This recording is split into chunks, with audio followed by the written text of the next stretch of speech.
traditionalist Catholics agree that the Vatican II reforms, which began in the 1960s, were a disaster for Catholic faith, discipline, and worship. For the past 50 years, however, there has been an ongoing dispute within traditionalist ranks. How can we reconcile the obvious errors and evils of the reforms, imposed as they were from the top down, with the duty of Catholics to submit to the authority of the Roman Pontiff? The Recognize and Resist, or R&R wing, of the traditionalist movement represents one school of thought. It consists of the Society of St. Pius X, the followers of Bishop Richard Williamson, and the many devotees of publications like The Remnant and Catholic Family News. Its adherents insist one must recognize the post-conciliar popes as true popes, but nevertheless resist them by rejecting their laws, commands, and teachings. Others, like me, adhere to Sedevacantism, a word originating with sedevacante, the expression in canon law for the vacancy of the Holy See. We maintain that the post-conciliar popes could not be considered true popes because of their public heresy. Accordingly, despite their white cassocks, these men could have no authority from Christ, so their teachings, laws, and commands would neither bind true Catholics nor compromise the infallibility and the indefectibility of Christ's Church. Sedevacantism is ultimately rooted in a basic theological truth that no one disputes. To be a member of the Church, one must 1. Be baptized, and 2. Profess the Catholic faith. Public heresy destroys the latter condition. You automatically lose your membership in the Church, and with it, if you are a cleric, your office or authority. The election of Jorge Mario Bergoglio by the March 2013 conclave was a turning point in this dispute. Due to the seemingly endless stream of outrageous public statements that Francis has made since then, who am I to judge? Doctrinal security is not possible. There is no Catholic God. Proselytism is nonsense, and so on. Many traditionalists finally embrace Sedevacantism, and many more find themselves considering doing the same. And it hasn't stopped there.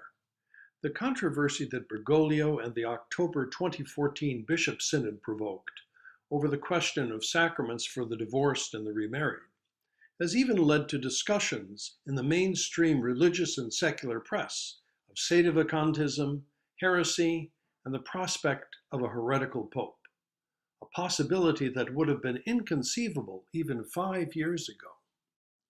This increased appeal of Sedevacantism in the Bergoglio era has caused considerable unease in the R&R camp, as is seen from the number of anti-Sedevacantist critiques its followers have produced since 2013.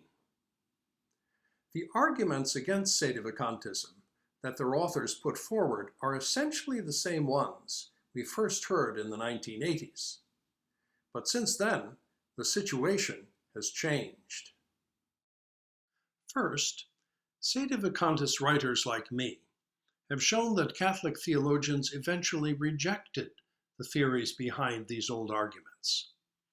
And second, we Sedevacantists now base our position on a theological principle that the old R&R arguments simply no longer address. That because he was a public heretic, Bergoglio was not validly elected, so he had no papacy to lose. The anti-Sedevacantists in the age of Bergoglio, in other words, are stuck in a rut. Wrong theologians, wrong issue. These 2 points are the topic of this video. Rut number 1, the wrong theologians. Over the past decade or so, a passel of civil lawyers from the R&R camp, Christopher Ferreira, John Salsa, Brian McCall, and Robert Sisko, have put out a whole boatload of articles attacking Sedevacantism. These gentlemen argue that a heretical pope must first be put through an elaborate trial process and then declared deposed by the cardinals or a church council, before one can say he is not really the Pope. Given the civil legal system's blinkered and highly lucrative preference for the vague notion of due process over common sense and substance, one can easily understand why this scenario fascinates civil lawyers. Or perhaps these normally gray-suited contract, tax, and personal injury lawyers secretly imagine themselves all decked out in the colorful gear of Vatican legal functionaries, eloquently defending the Holy Father before a jury loaded with rascally Sedevacantists. Be that as it may, as the basis for their arguments requiring a papal trial, these writers generally cite the 16th century theologians Francisco Suarez and Thomas Cajetan, the 17th century Jesuit Paul Layman, or especially of late, the 17th century Dominican John of St. Thomas. Impressive names in Catholic theology, of course. And the esquires, as part of their courtroom tactics, miss no opportunity to puff the qualifications of the expert witnesses they have called to the stand. Suarez as Doctor Eximius et Pius, Cajetan as trusted advisor to Pope Clement VII, and John of St. Thomas as one of the greatest Thomists the Church has produced. Well, okay, but whatever esteem these theologians may have enjoyed for their other opinions, the theology trained since the 17th century has quite definitively left their teaching on the question of a heretical pope back at the station. An abandoned opinion. The pivotal figure for Catholic theology abandoning the position of Suarez and company was Robert Bellarmine. Since the Church declared him both a saint and a doctor of the Church, he doesn't require too much puffing from me. In his great treatise De Romano Pontífice, published in 1610, Bellarmine examined 5 different theological opinions on the question of a heretical pope, and rejected the put the pope on trial first scenario that the R&R controversialists invariably cite.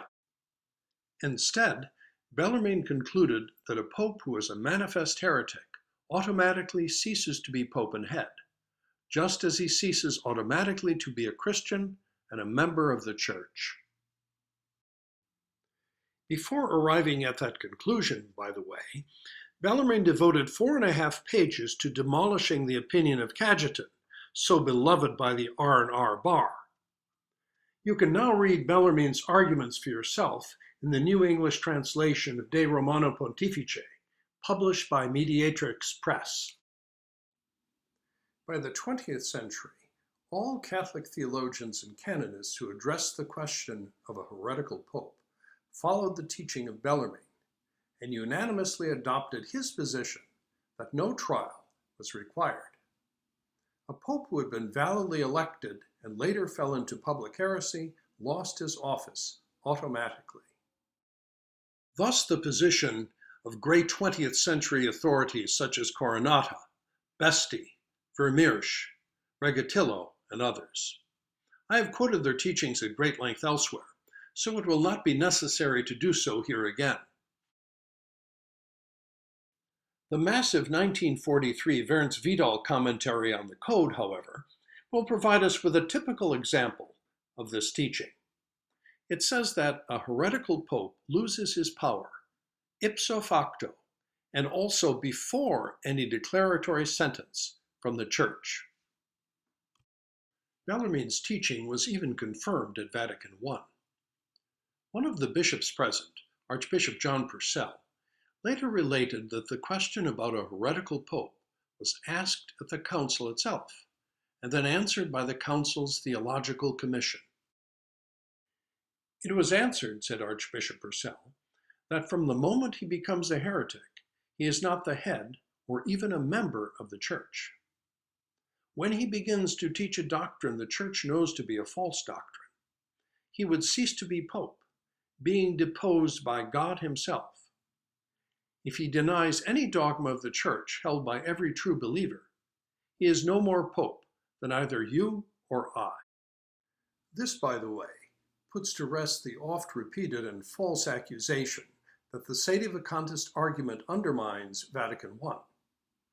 The answer given to the question at the Council is identical to the principle upon which the Sedevacantist thesis rests. Finally, we should note that Bellarmine's entire argument, as well as his systematic refutation of Cajetan and company, all rests on the simple principle we enunciated at the beginning of this video. Faith is a requirement for membership in the Church, and heresy, a denial or doubt of an article of the faith, takes you out of the Church. Superseded by a papal bull.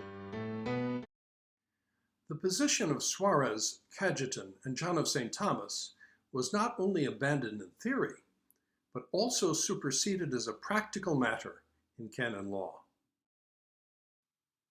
This occurred in 1559, when Pope Paul IV promulgated the bull Cum ex apostolatus officio.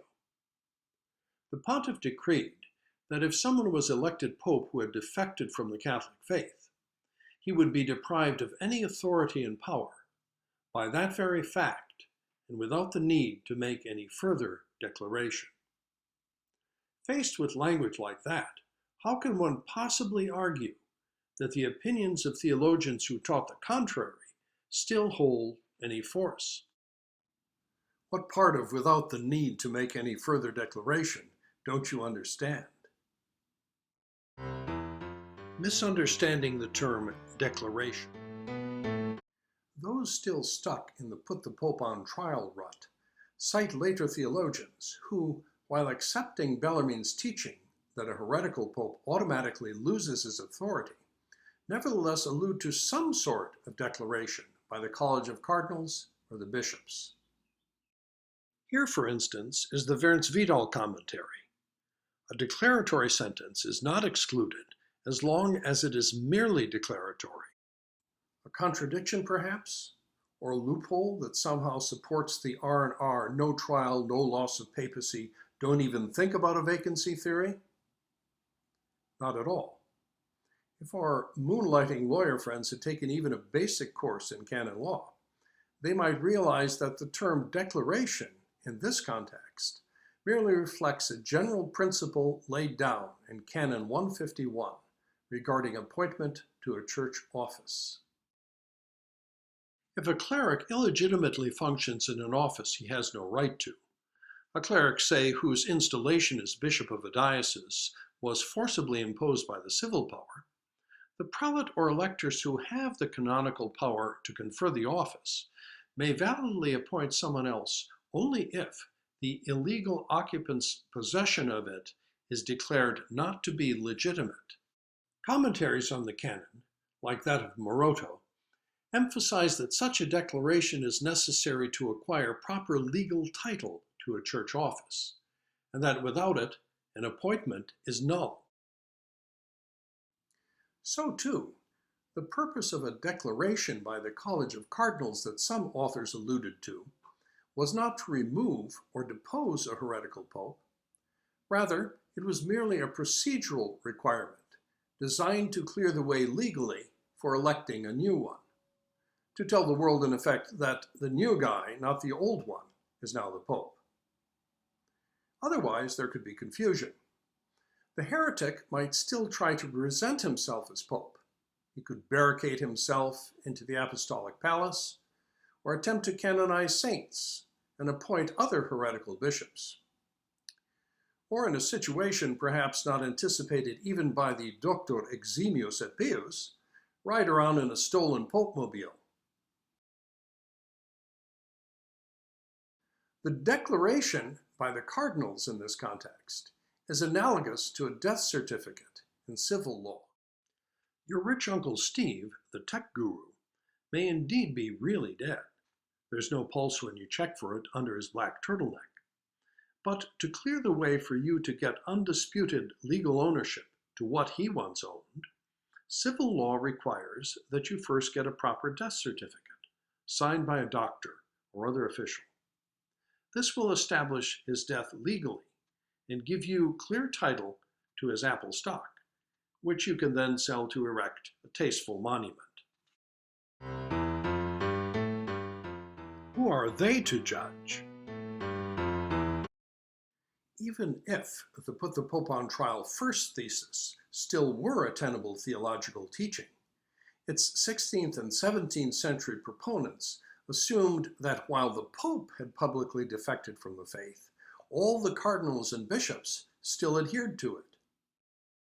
But in the post-Vatican II era, all the would-be cardinals and residential bishops professed the same fundamental set of modernist heresies as the would-be Pope. Yes, even the conservative and indult crowd's favorite, the splendidly attired Raymond Cardinal Burke. They all adhere to the teachings of Vatican II, the teachings of Paul VI and his successors, the contents of the John Paul II Catechism, and the doctrinal decrees of the modernist Vatican. So, SSPX, the Remnant, and Catholic Family News are in fact urging us to embrace a practical absurdity. We should wait for heretical cardinals to declare a pope to be a heretic, and therefore not a true pope, even though he professes the same heresies they do. Should we perhaps wait to hear from Francis's Council of Eight before we can say he's a heretic? Would Cardinal Casper say the charge was divorced from reality? Would Cardinal Maradiaga sound a note of caution? Would Cardinal Schönborn of Vienna say the matter has ballooned out of control? Would Cardinal Mahoney warn fellow cardinals not to drink the Kool-Aid the Sedevacantists are offering? Would Cardinal Tagle of Manila and Cardinal Solorzano of Managua insist on a more casual approach? Would Cardinal Dolan of New York opine that cardinals should not let such nonsense go to their heads? Robert Sisko, however, says he believes that we need a general council representing all the bishops of the post-Vatican II Church. They are the ones, he insists, that must issue a declaratory sentence of the crime and inform the faithful that the heretical pope must be avoided. I'm sure that his proposal would provoke a wave of enthusiasm on the part of the bishops. A lawyer friend of mine, and I do have a couple, once told me about what he and his colleagues call the red face test. You know your legal argument is far-fetched when you try to make it out loud and your face turns red. And that's exactly the problem here. The argument that the distinguished attorneys Ferreira, Salsa, McCall, and Sisko, and indeed many others make, just doesn't stand the red face test. This is because it doesn't stand the red robe test. The cardinals and bishops, whom they insist must sit in judgment over a post-Vatican II pope, are just as much steeped in error as the accused. When it comes to heresy, who are they to judge? Thus, the R&R camp's first rut. They endlessly reiterate a faulty general principle, an abandoned theological opinion, and expect us to ignore the sheer idiocy that would result from attempting to apply it in practice. Rut number 2, the wrong issue. By this we mean that in their attempts to refute Sedevacantism, the partisans of the R&R position are now misdirecting their fire. They have not managed to focus on the fact that the fundamental theological principle behind the Sedevacantist argument has now changed. This change began in the 1990s. While researching the question of loss of office by a heretical pope, we discovered yet another theological twist. Not only did a public heretic automatically cease to be pope, but also a public heretic could not even become pope in the first place. This, and not loss of office, is the principle that Sedevacantists now appeal to when discussing Bergoglio's status. As a public heretic, he was incapable of becoming validly elected a true pope. He has no office or authority to lose. The heresies that Francis has been spouting since his election did not suddenly appear after he donned the white cassock on March 13, 2013.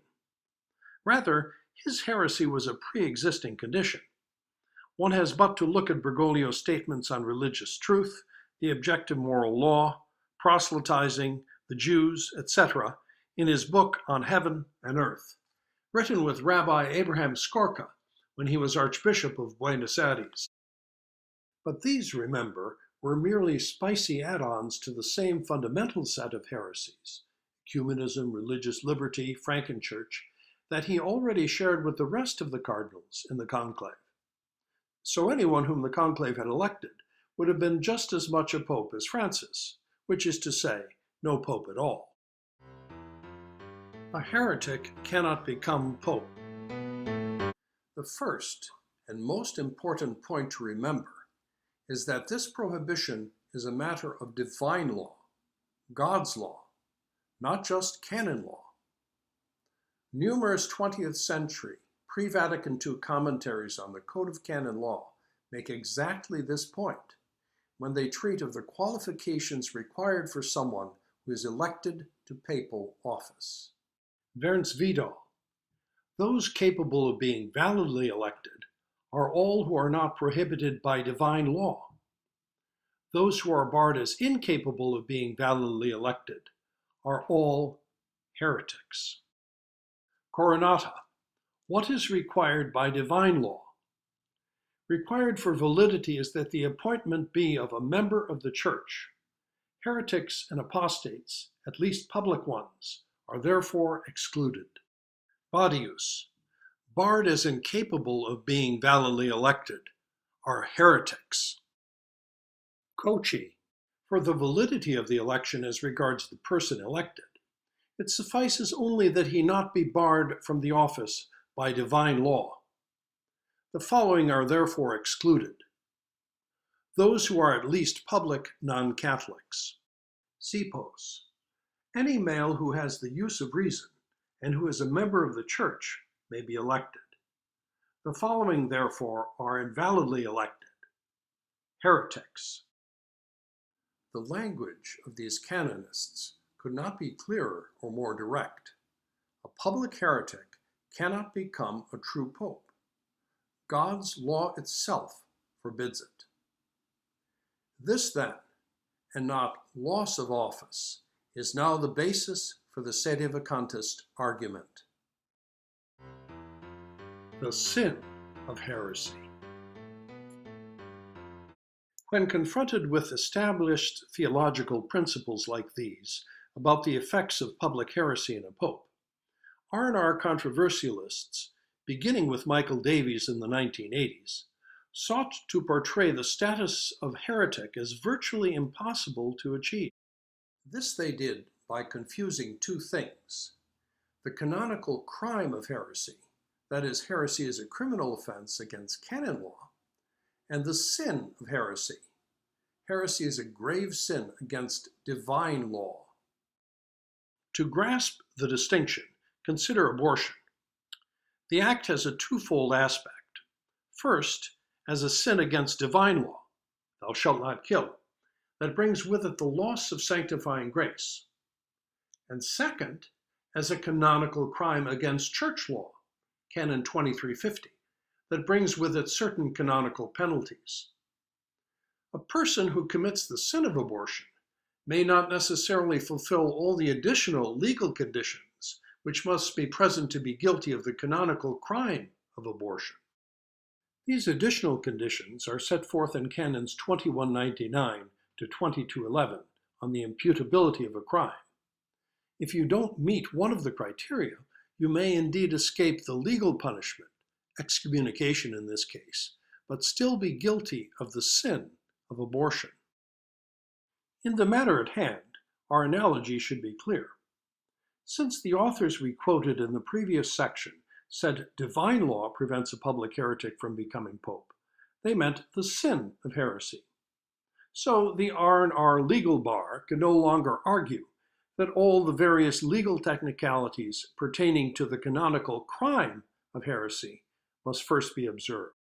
If meeting all the canonical criteria were a requirement, rest assured that Vence Vidal, Coronata, Badius, Cocci, and Sipos would have explicitly told us so. Instead, they simply said divine law and heretic. And so it is the public sin of heresy that prevents Bergoglio and his kind from becoming true popes. The orthodoxy buddy. Be that as it may, it will be useful to discuss one special obsession of the R&R camp that arises from them mixing up heresy the sin and heresy the canonical crime. The supposed requirement for what I call an orthodoxy buddy.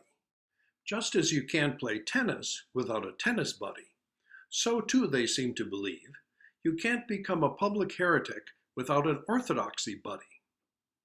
If you serve up a heretical proposition, an orthodoxy buddy slams it back by warning you it's heretical and please retract. Only after the third return do you become pertinacious, lose the match, and turn into a real heretic. In R&R polemics, this false principle surfaces from a stew like the one served up in this passage. Here, the ingredients include, first, a gratuitous assertion about divine law, that Titus 3:10 in effect establishes two warnings as a sine qua non condition for heresy to exist. Second, a false analogy, conflating tacit renunciation of office with penal canonical degradation. And third, just plain sneakiness. A means for establishing pertinacity in one sentence becomes a necessary means in the next. But the choicest morsel here is underlined in blue. The presence of pertinacity, Mr. Cisco assures us, must be confirmed. It is not presumed. In fact, however, even for the ecclesiastical crime of heresy, the legal presumption is against you, without any talk whatsoever of the need for a warning beforehand from your orthodoxy buddy. The very commission of any act which signifies heresy, says Mackenzie, gives sufficient ground for juridical presumption of heretical depravity. But in any case, procedural technicalities such as warnings would pertain only to the ecclesiastical crime of heresy, an offense against canon law. These are not necessary conditions, says the canonist Michel, for committing the sin of heresy, an offense against the divine law, which is our concern here. And errors in principles aside, just who do Messrs. Cisco et al. Think is supposed to function as official orthodoxy buddy for modernist heretics anyway? Another job for the Vatican II bishops, perhaps? Or does an orthodoxy buddy just appoint himself? How do you know he's so orthodox anyway? Does he have a buddy of his own to keep him in check? Who does he report your third fatal return to? If we applied the orthodoxy buddy rule to Jorge Bergoglio when he was the bus-riding Archbishop of Buenos Aires, it might work something like this. Bergoglio makes heretical statements publicly. Orthodoxy buddy gives warning number 1. Refusal number 1. Warning number 2. Refusal number 2.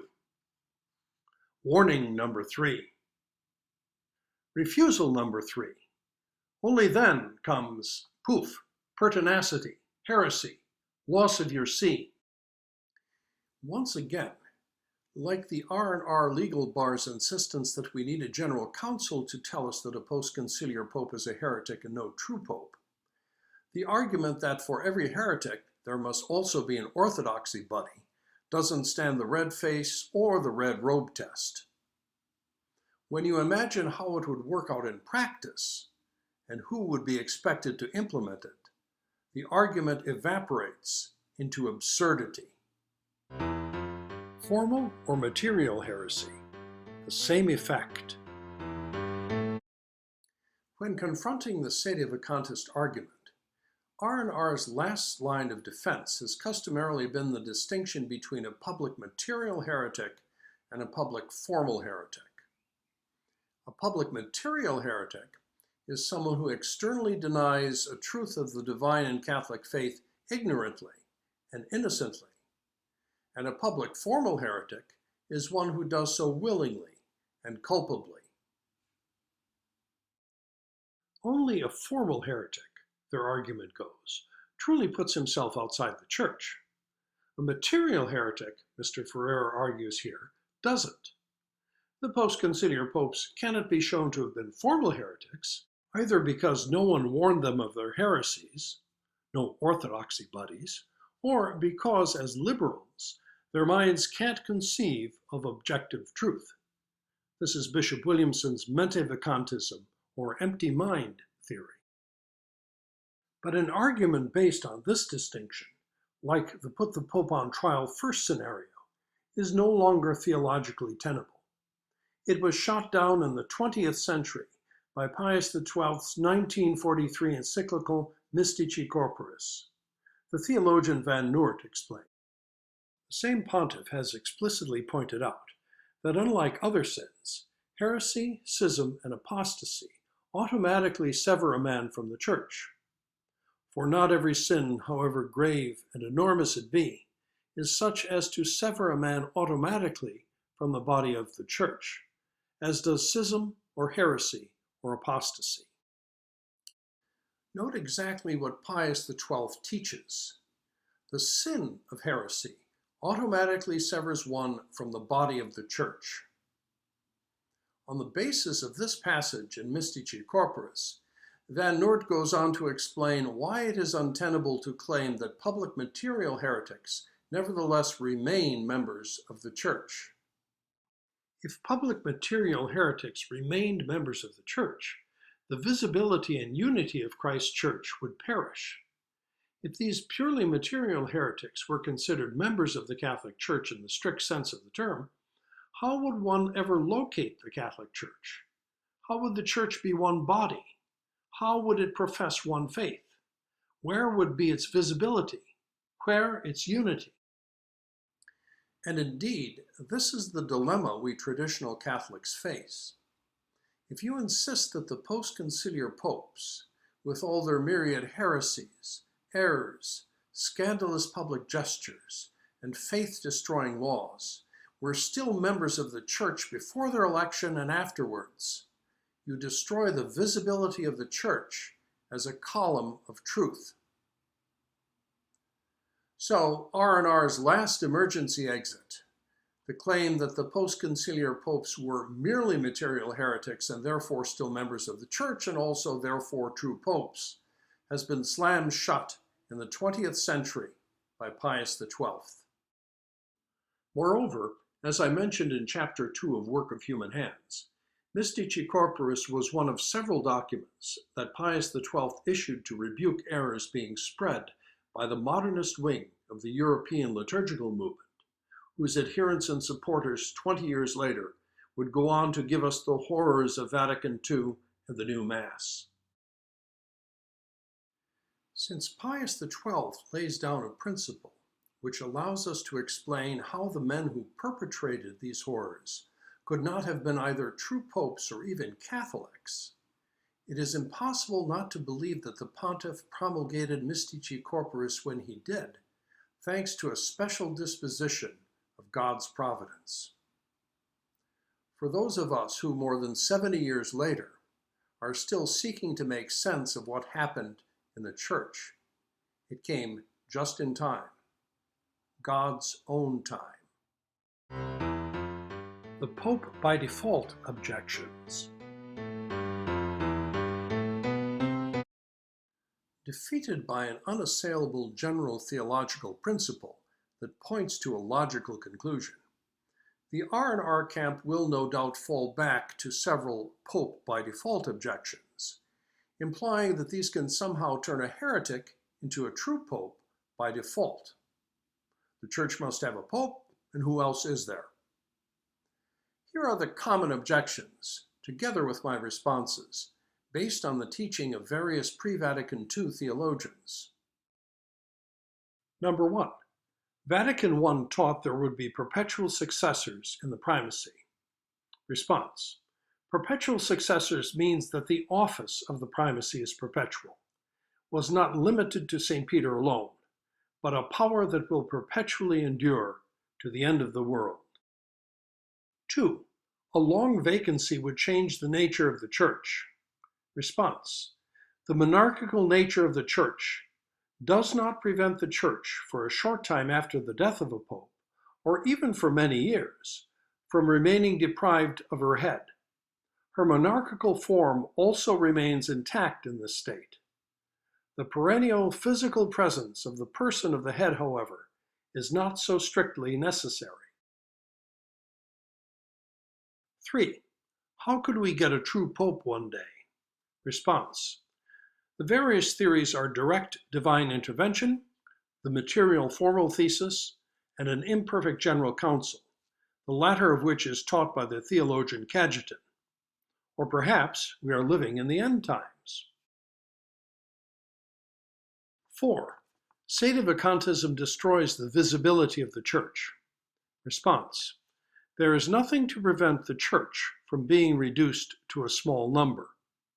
The Son of Man, when he cometh, shall he find, think you, faith on the earth? Moreover, the very purpose of visibility, the Church as a column of truth to the nations, is defeated by the heresies of the post-Vatican II body. 5. The universal acceptance of the post-conciliar popes confirms that they are true popes. Response: circular argument. Heretics who are outside the Church confirm as the head of the Church another heretic who is outside the Church. Nice if you can manage it. And besides, Sedevacantists reject the post-Vatican II popes. What are we, chopped liver? So the acceptance is clearly not universal. 6. It is impossible that so many Catholics could be wrong and only the Sedevacantists right. Response: there seems to be no reason why a false church might not become universal, even more universal than the true one, at least for a time. Look closely at each of the objections again. None of them even pertain to, still less defeat, the underlying principle for the Sedevacantist thesis, that a public heretic who lacks the faith of Peter cannot by divine law obtain the authority of Peter. These objections do not even remotely answer the argument that we have made in this video. To insist that they do is to whistle past the graveyard.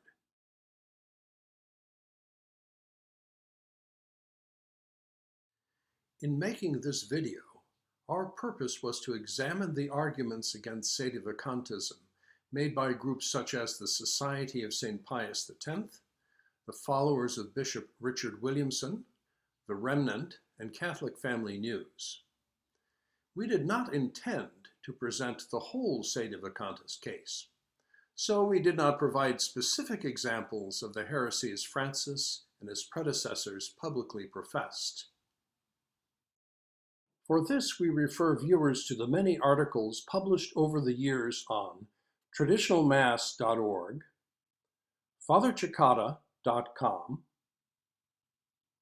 mostholytrinityseminary.org, and to the MP3s of Francis Watch available from restorationradionetwork.org. To an outsider, this dispute may seem to be a bit like an argument over inside baseball. But in fact, the underlying issue is one of ecclesiology, how to understand and apply Catholic theology on the nature, properties, and authority of the Church when the institution itself looks like Hiroshima the morning after.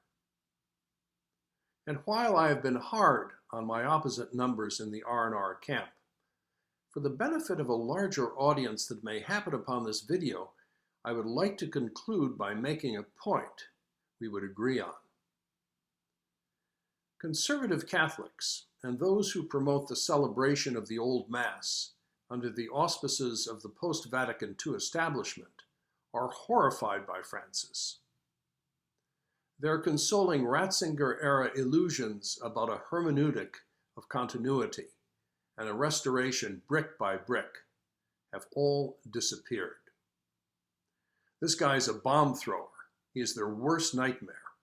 You never know what crazy thing he will say or do next. So conservatives and motu proprio types in the Bergoglio era grit their teeth and wait for it to pass. The next pope may be better, they hope. So the restoration can begin then. But what they are seeing unfold daily before their eyes is not really a Bergoglio problem. It's a Vatican II problem. Francis, in other words, is not the real disease, but merely a symptom of the real disease. Its symptoms were a bit milder in the days of JP2 and Benedict XVI, but the council has steadily permeated, controlled, and sickened the whole organism. The in-your-face modernism of a Bergoglio and the ever-descending ecclesial death spiral of the Paul VI, John Paul II, and Benedict XVI eras are nothing else but the direct consequences of Vatican II. Only one cure will work. Dump Vatican II. Until then, the characters on the balcony of St. Peter's may change and play to the audience on the left or on the right.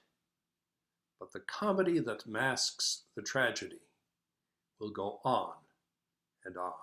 Sono il padrone della città, sono il padrone della città, della città.